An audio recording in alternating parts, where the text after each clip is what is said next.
What is up, you guys? So in today's video, I'm just going to be going over hatchlings versus proven breeder females. Which one I prefer. I've done both. I'm just going to kind of give you my perspective on my experience going both routes. So stay tuned for more.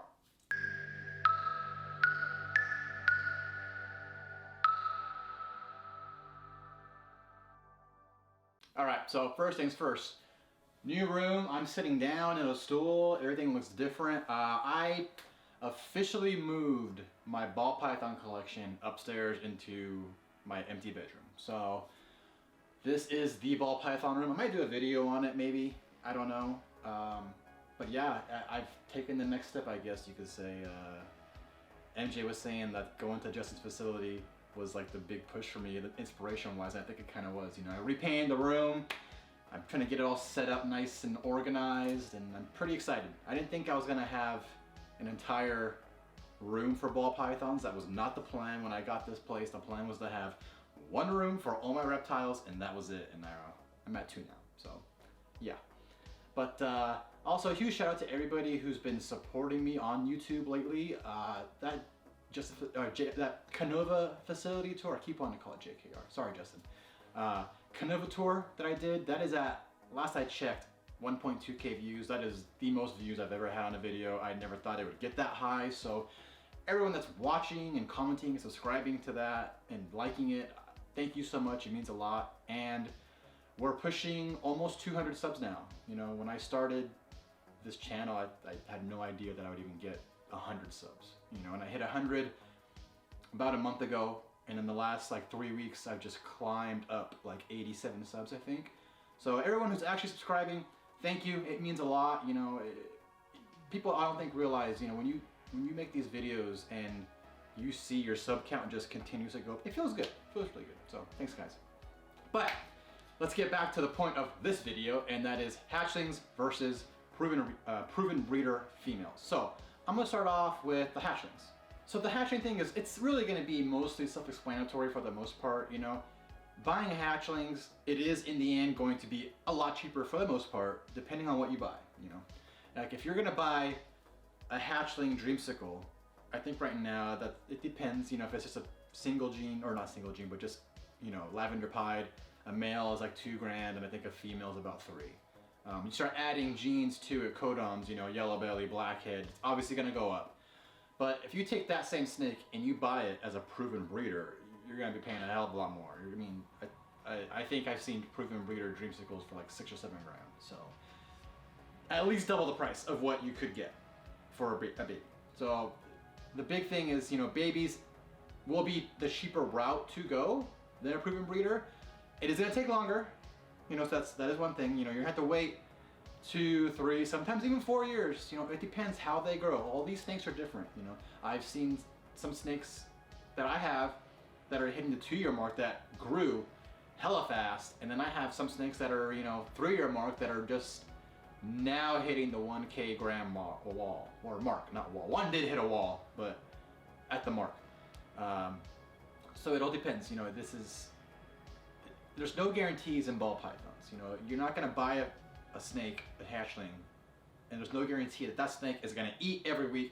It's going to grow really fast, and it's going to, you know, hit breeder size and breed for you within 2 years. But there's no guarantee. You know, you cannot bank on that. So do not think that when you buy a hatchling, oh, well, I'm going to buy a hatchling, it's cheaper, and then she'll be breeding in 2 years. Yeah, there's no guarantees. So just a heads up. Which leads me to another perk. When you buy a hatchling, you do get to see the animal grow, which is good. You get to learn all its habits, its feeding habits. You know, some of these snakes, they're not gonna wanna eat frozen thawed. You know, I'm a big advocate for frozen thawed. Shout out to Cold-Blooded Cafe, best frozen thawed feeders out there. Some snakes, I got 5 that only eat live. I have tried everything in the book to get them to eat frozen thawed. They will not do it. Like, they just won't. So luckily, when you buy your hatchling, you can see it grow. You learn its habits, you learn its behavior, you learn its temperament. You and that snake, you build a chemistry, you know, as opposed to when you buy one that's already, you know, 4 or 5 years old. You don't know anything about that snake. You don't know how it feeds.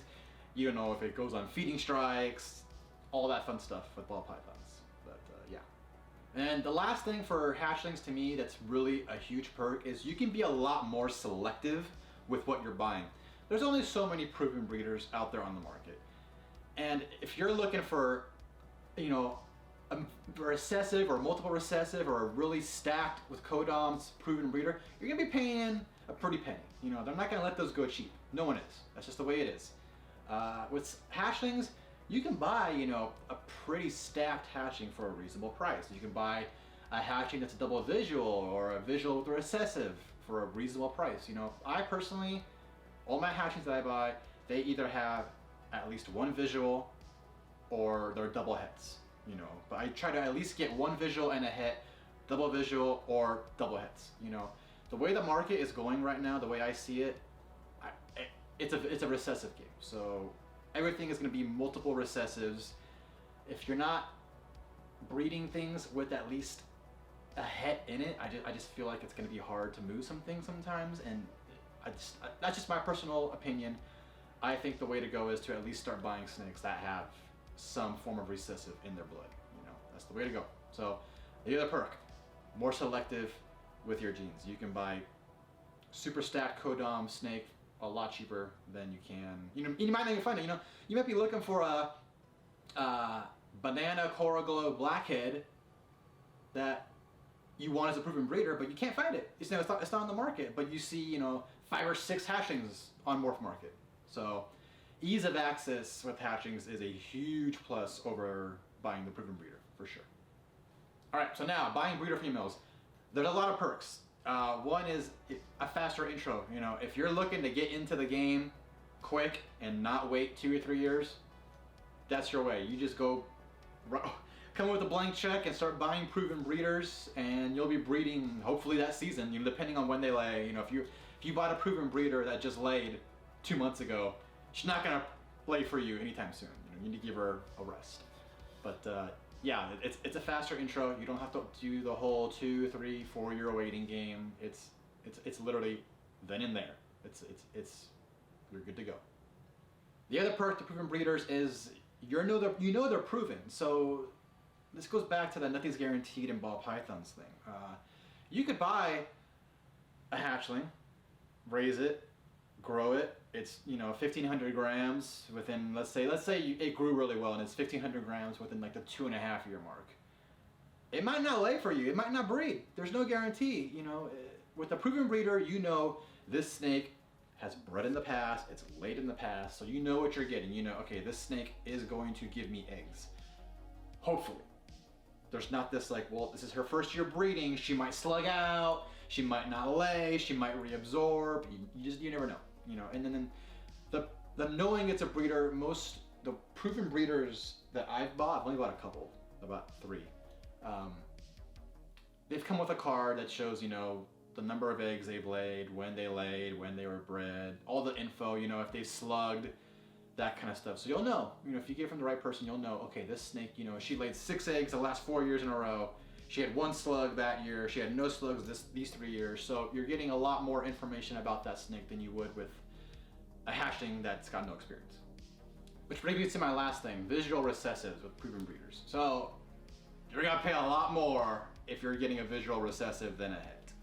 All the proven breeders I bought that have recessives, they're het, they're not visuals. I do not have the blank check to buy, you know, a visual proven breeder clown or proven breeder hypo.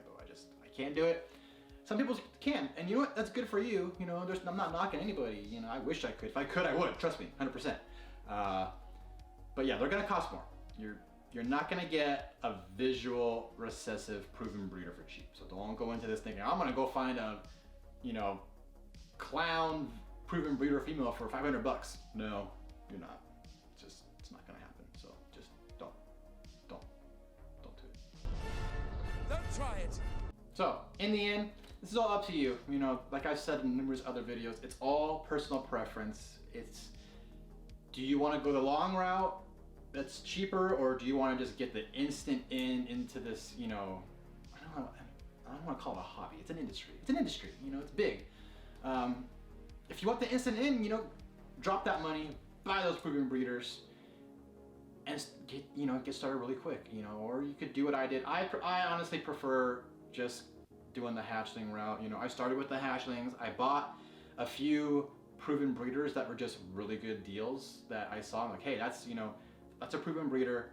I just bought a actually cinnamon Enchi Het Ghost or Het Hypo from Garrick DeMeyer at Royal Constructor Designs.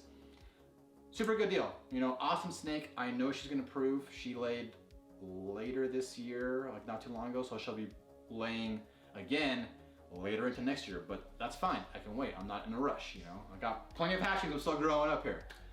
But yeah, my recommendation, hatchlings all the way. Cheaper, you're more selective, you know what you're getting, and you can just buy more for the price of one breeder. That's just, to me, that seems like the better route. But like I said, up to you. Do what you want to do for your business. So that's all for this video, guys. Once again, huge thank you to everyone who's been supportive of my YouTube channel. Like I said, I was not expecting it to take off like it did with that video, but it was really good. You know, there's more to come. I am gonna do a video. The next video will actually be going over basically what I spent my first year in the hobby. I know that's a touchy subject with people. Some people don't like it. They don't like talking the money. I get it, you know, but I want to make a video that is going to give people that, you know, they're looking to start some insight into like, hey, if you know you really want to start this, this is what you're looking to spend, not just on snakes, but supplies and everything else. So look for that. It'll be just after Christmas because I dropped these on Monday. Well, no, it'll be the new year. It'll be the new year. So for everybody watching, I hope you have a happy, safe Christmas, or had a happy and safe Christmas. I hope you have an amazing new year, and let's all make 2022 the best year of our lives. Take it easy, guys.